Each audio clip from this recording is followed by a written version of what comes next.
Good evening, ladies and gentlemen. What a wonderful honor and privilege it is to be standing before you today. You know, just looking around the room at different faces, different people, from different backgrounds and different walks of life, come together as one unit, one team, for our future governor, Bob McDonnell.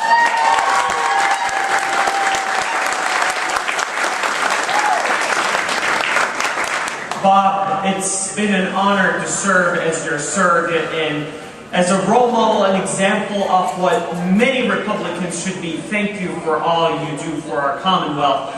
Delegate Sam Nixon, thank you for your wonderful remarks and serving our Commonwealth since 1993. Thank you very much for what you do. Of course, my fabulous and most wonderful Chief of Staff, Dr. Judy Lynch, thank you for all your support. And to the right of Dr. Judy Lynch is my brother Adnan Barqawi, who's a senior at Virginia Commonwealth University. I wouldn't be here today if it wasn't for Carmen Williams, who graciously invited me to be amongst you today from Marietta, Arkansas, which is it took me about 6 hours to get here with transit and all that, but I am very, very honored to be here, and Laura Drain for organizing this event as well. Thank you very much for your efforts.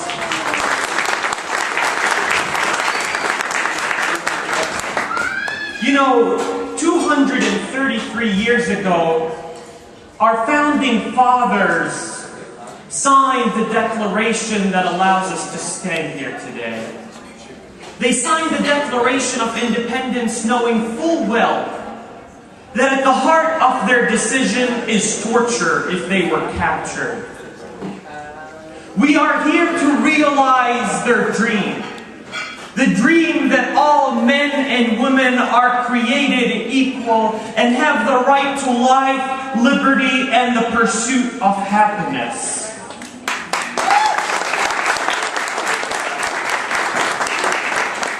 The freedom of opportunity to every single American citizen is certainly not free, because it is a freedom that the price had already been paid for. So let us rejoice and celebrate in what a wonderful and amazing freedom we have every single day. And what a great country we live in. And how devastating it is sometimes when you come across people who don't even realize or value that freedom. Ladies and gentlemen, I hope to share with you where I have sat, my story and my journey in a very small attempt to perhaps define diversity in the United States. I was born and raised in Kuwait City, Kuwait for 17 years. In the Middle East, you are not a citizen of where you are born, but rather you are a citizen of where your ancestors are from. My grandparents were Palestinian. And since there is no Palestine, I was literally a man without a country. I was so fortunate that my parents believed in education. And when it came time for college, my father gave me the greatest gift, a lifetime of savings to afford an education in the United States. The pinnacle of education. We are put on a pedestal because we are Americans to the rest of the world. I remember looking down through a list of states that I could potentially come to, and 50 choices was a lot for someone who had no idea where to start. And as soon as I read Virginia is for lovers, I knew that Virginia.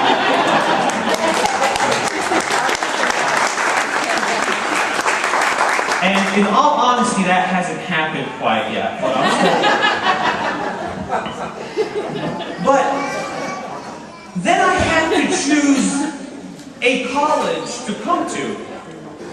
And I go through all the universities and colleges, and it was an even more overwhelming task, and I finally decided that I'm going to type the different colleges into Google Images, and the best looking campus, in my opinion, was Virginia Tech.